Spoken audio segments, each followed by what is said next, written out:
C5 app download ചെയ്യൂ. കാണൂ മുഴുവൻ എപ്പിസോഡുകളും സൗജന്യമായി. കാലം മായ്ക്കാത്ത മുറിവുകളില്ല വിഷ്ണുവേട്ട.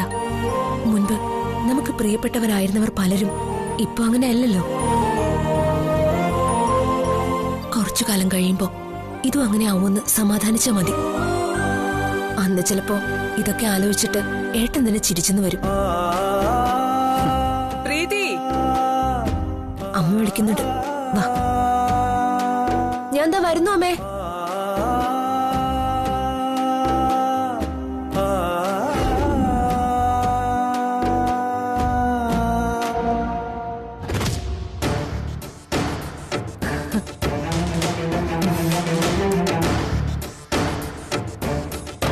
രാജേട്ടനും എനിക്കും വളരെ വേണ്ടപ്പെട്ടതാ ആ ഫാമിലി.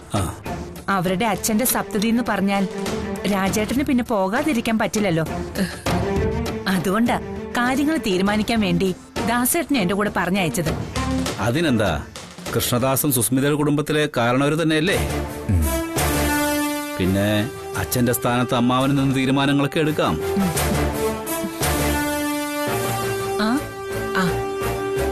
ഇതാണ് മോള് പ്രീതി. വിഷ്ണുവിടെ വരുന്നമ്മേ. സത്യം പറഞ്ഞ ഇങ്ങനെ പെട്ടെന്നൊരു തീരുമാനം എടുക്കുമ്പോ വിഷ്ണു എങ്ങനെ പ്രതികരിക്കുമെന്നൊരു ആശങ്കയായിരുന്നു എനിക്ക്. ഞാനത് സരളയോടും ഡിസ്കസ് ചെയ്തിരുന്നു. അങ്ങനെ ആശങ്കപ്പെടേണ്ട കാര്യമൊന്നുമില്ല. വിഷ്ണു ഞങ്ങളുടെ മോന്. അമ്മയുടെ ഒരു വാക്കുപോലും അവൻ ധിക്കരിക്കില്ല, അത് വിശ്വസിക്കാം.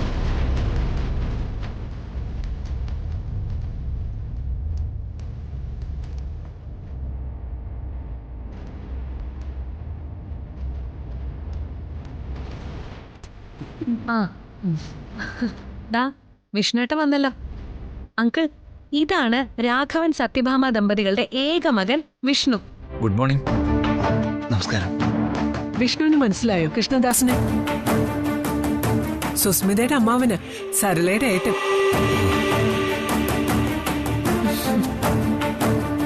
രാജേട്ടനും സരളയ്ക്കും വേണ്ടി വീട്ടിലെ കാരണവരെന്ന നിലയിൽ ചില കാര്യങ്ങൾ തീരുമാനിക്കാൻ വേണ്ടിയാ കൃഷ്ണദാസ് ഇങ്ങോട്ട് വന്നത്. അതിന് നിന്റെ അനുവാദം കൂടി വേണമെന്ന് കൃഷ്ണദാസിന് ഒരേ നിർബന്ധം. എന്റെ അനുവാദോ? അതെ, ഇവിടെ ചർച്ചാ വിഷയം സുസ്മിതയുടെയും മോന്റെയും കല്യാണക്കാരൻ തന്നെയാ. രാജശേഖരന് ലീവ് അധികം എടുക്കാൻ പറ്റില്ല. അതുകൊണ്ട് നമുക്ക് ഈ കല്യാണ നിശ്ചയം മറ്റന്നാൾ തന്നെ നടത്താമെന്നാണ് തീരുമാനിക്കുന്നത്.